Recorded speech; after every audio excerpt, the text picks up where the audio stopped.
Bonjour à tous, merci d'être si nombreux. C'est un grand jour pour nous tous. Vous avez compris, on va parler ce matin de GPEC. Derrière ce sigle un petit peu barbare, il y a quelque chose de très important, la gestion prévisionnelle, on en est en plein, des emplois et des compétences.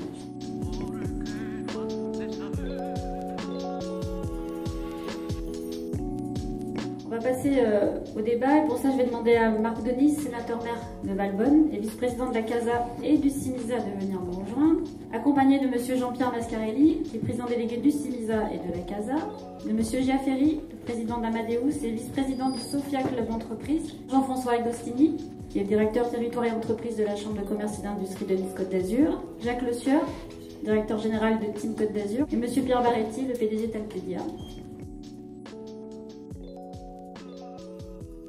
Voilà la plateforme, cette fameuse plateforme dont on parle et qu'on a construit dans le cadre de ces nombreux échanges avec les entreprises, avec la CCI.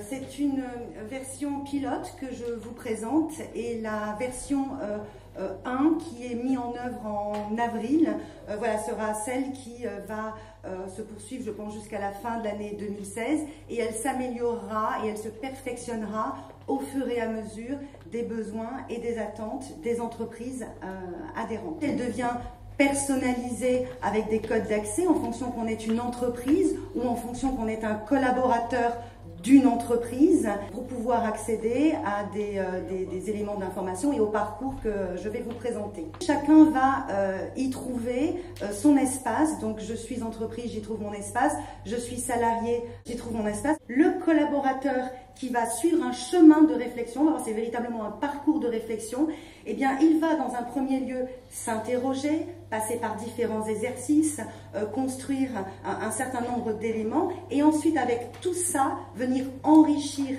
cette réflexion avec la valeur ajoutée que va pouvoir lui apporter le consultant.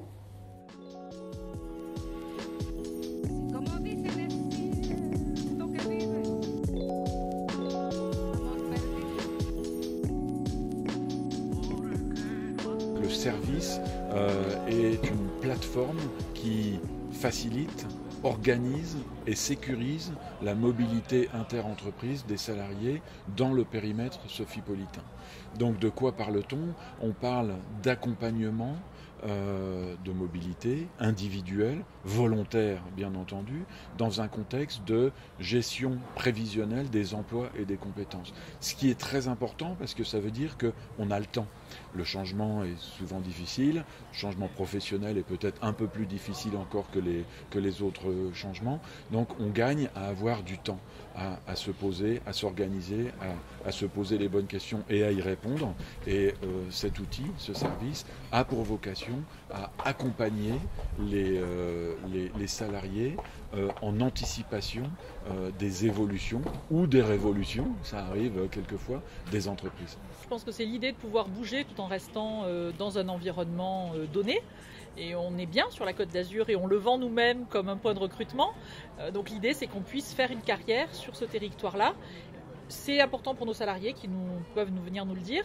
C'est important pour nous en termes d'entreprise parce que c'est aussi l'offre que l'on fait de venir travailler dans ce bassin d'emploi en disant que vous aurez des opportunités de carrière, bien sûr au sein de notre entreprise, mais des gens peuvent avoir envie d'avoir des opportunités de carrière et ils le regardent souvent aussi pour leurs conjoints. Donc cette pérennité, cette pluridisciplinarité d'emploi sur le territoire est importante. Sur ce projet, on a mobilisé beaucoup de compétences, beaucoup d'énergie, des compétences techniques, des compétences sur les contenus. Pour ceux qui verront le hub, ils verront qu'il y a beaucoup de contenus très très riches.